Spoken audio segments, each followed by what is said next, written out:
When I think of social media and anxiety, I mean, holy moly, that's like a loaded question.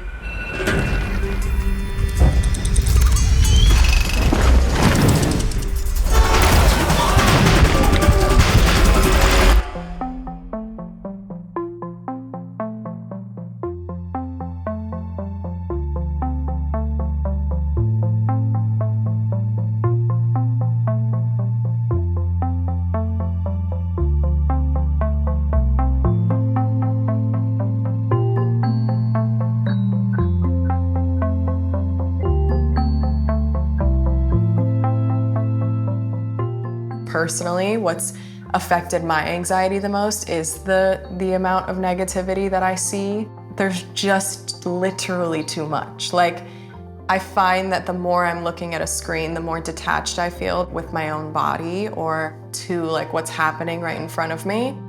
My relationship with social media is, a bit addictive right now, which I don't like, and I'm not proud to say that, but I also feel like that's something that probably most of us can relate to.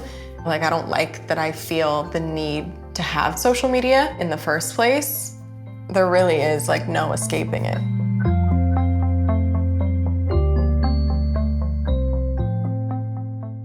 There's plenty of research out there that really demonstrates that social media acts very much like an addiction. It stimulates the same part of the brain as substance use. So when you think about it, you are always looking for that positive reinforcement. Right. The idea of what could happen, whether you're gonna get a like or whether somebody's gonna repost you, really keeps you coming back very much like an addiction. Right. I don't know, is that something just as society we're conditioned from like a very young age to like feel like we need that validation? That sense of not getting that enough positive reinforcement from our home environment, not feeling rooted, allows us to really look outside of ourselves for a reward. And I think that social media really pulls for that. It's so interesting that you say that, because a lot of the feedback, if it is negative, that I've ever gotten is like, oh, you're setting a bad example, or this is horrible, that I wouldn't want my kid to see this, or... What do you think when parents say, for example, to you, when they say, you're setting a bad example for my kids? I don't know how much you know about my family or us, but there's an assumption of the kind of people that we are or who we are that I could say pretty confidently is pretty inaccurate. I mean, we have a reality TV show, so a lot of people know a lot of our lives, yes. but I think that there's still such a lack of actually knowing our character, who we are. When you think about even a reality show is going to show the highlights of your life, right? And when somebody really thinks about like keeping up, how do you keep up with the Kardashians, right? It is obviously either can be used as a motivation to be your very best, or it can be used as an impossibility. If somebody's really struggling with identity issues and with confidence issues, the idea of keeping up with this image of somebody that you admire may really seem impossible. And perhaps that's part of the sort of rationale as to why for some folks, you can check me, by the way. You can totally sit here and be like, this is what people think. Can you give me an example of a time where you kind of would highlight a peak moment of anxiety that is related to social media for you? Something that like boils my blood, that like really frustrates me and like I think upsets me the most is when it's someone claiming a false narrative for me. The internet, I guess, bases things off of such small moments with no context. They don't know the before or the after, and they'll take that and run with it and then completely judge you based off of this one little thing. Well, that's the thing. I think there's a certain loss of control of your own sense of self. And I think that people can kind of edit it to fit their own purpose and to fit their own sense of reality or lack of reality. And then you just become like a canvas upon which people project their own stuff onto. And it's got to be really difficult. I think that that's probably very similar to what children feel when they're bullied online. You post something and then somebody can take something that you might give them and really distort it in such a way that comes back as very aggressive. I pride myself on being a pretty decent human being. Like, I don't think I'm a bad person or anything, so I'm not saying it's something actually bad that I would have posted or whatever. It's something as simple as they didn't like what I looked like in that photo. And I'm sure that getting that type of feedback does something to you. Yeah. Does something to your confidence. Even Kendall Jenner, I'm sure, getting that type of feedback does something to you. 100%. How do you feel when you get sort of that type of critical feedback? I have moments of feeling like I'm breaking or feeling like I can't take it anymore. Because sometimes it does feel I can never do anything right sometimes. You can never please everybody right. all the time. So this period of intense anxiety for you, it seems to me it's a perfect example of this sort of separation of yourself. Here's the Kendall at home, little young girl who is now being pushed on the world stage, having to sort of play this role out, knowing that your image is going to be out there for everyone to consume. There's got to be sort of this... And judge.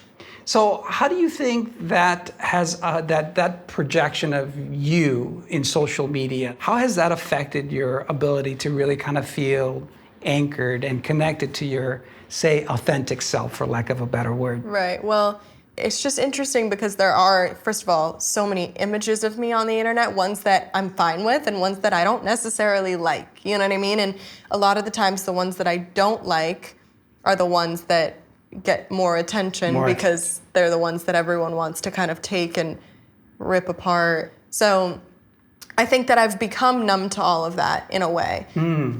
That took time though, and that took a lot of talking to myself and hyping myself up. And because of social media, everything is highlighted. Everything is heightened, whether good or bad. I feel like most of my social media anxiety is actually more the overwhelmingness of it all. Overstimulation, right? Where you realize that our brains are really not designed to be bombarded by all the stimulus that's coming our way all of the time. Right. What is actually what is happening? What's happening inside our brains, right? Yes. I think that the sense of overwhelm is very real, and that there's a point in which the brain can no longer process all the information that's coming our way. And so there's an actual shutdown, very similar to what happens in a trauma response. It stimulates that sort of animal impulse of fight, flight, or freeze response. And if we can't process everything that's happening, then we start to freeze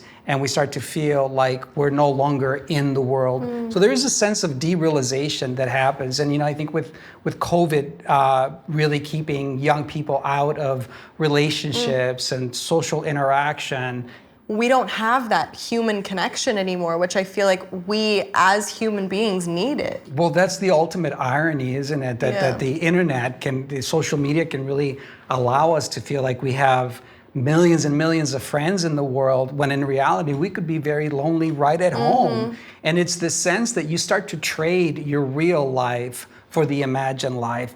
We're constantly being bombarded by a new role model or by a new standard of beauty or by a desire that we just can't quite be adequate enough to meet. And I think this is the dangerous part, where a lot of young people really fall into a hurtful clinical depression that oftentimes leads into either self-harm, addiction. We've seen that addiction has really increased during this time, or, worst, suicide. I feel like it's something that we're now stuck in. Do you know what I mean? How do we now? There's no reversing. I hope that one of the things that we learn from this is exactly what you've said, is that there is a need for us to be connected in real time. That kind of content is critical for our well-being. It's part of, it has to be part of our I think mental that's health. One of our tips of the day is go give someone a hug. So something that I'm asking all the professionals on this series is just some, tips, tricks, tools that you can that the viewers can take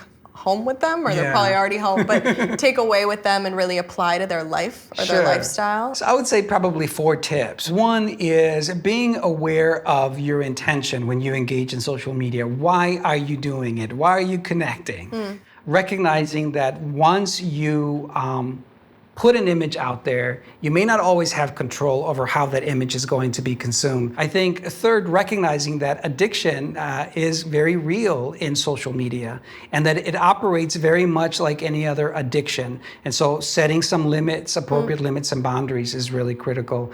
And I would say lastly is set some time for yourself to really socialize with people. Yeah. Stay connected to those that love you and really recognize that no human being is an island. Yeah. We are all, human beings who socialize and need to socialize in order to stay protected. Yeah. Well, thank you so much. Thank you. This has been thoroughly amazing. I really have enjoyed being here with you. I think it's interesting because a lot of our conversation about social media was how overwhelming everything can be, and I think even just talking about it was really overwhelming. It's almost a sense of validation hearing it from a professional or hearing it from a doctor of okay, I'm not the only one that's dealing with these thoughts or emotions and how invasive it feels like in my life.